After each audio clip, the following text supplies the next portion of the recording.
नमस्कार दोस्तों, जय भोलेनाथ। वीडियो को शुरू से अंत तक जरूर देखिएगा क्योंकि बहुत ही अच्छा सॉन्ग है, बेफाई सॉन्ग है जो दो मुखड़ा है। इसमें से कोई भी आपको गाना पसंद आता है तो फुल लिखवा सकते हैं मेरे संपर्क करके। और एक बात बता दूं कि आप मेरे चैनल पर नए हैं तो चैनल को सब्सक्राइब कर लीजिए, क्योंकि आप लोग वीडियो देखकर चले जाते हैं और भुला जाते हैं, चैनल को सब्सक्राइब नहीं करते।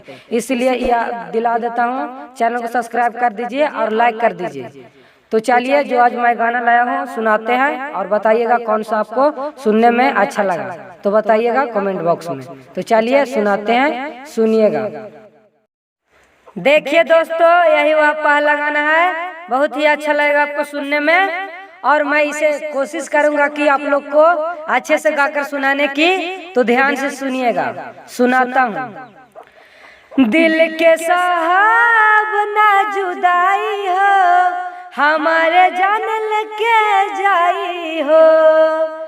दिल के साहब ना जुदाई हो, हमारे जान लेके जाई हो। कैसे कही हो दुख सुनाई हो, कैसे कही हो दुख सुनाई हो। नइखे मिलत बा दवाई हो। दिल के साहब ना जुदाई हो, हमारे जान लेके जाई हो। दिल के साहब ना जुदाई हो, हमारे जान लेके जाई हो।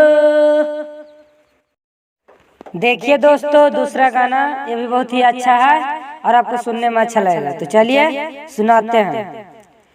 सनम बेवफा हो गई दफा, सनम बेवफा हो गई दफा। एक कारा में उनकार नहीं खिदोसी, प्यार कइले रही उनका के सबका से बेसी। प्यार कइले रही उनका के सबका से बेसी। कैसा लगा? अच्छा लगा तो लाइक कीजिए।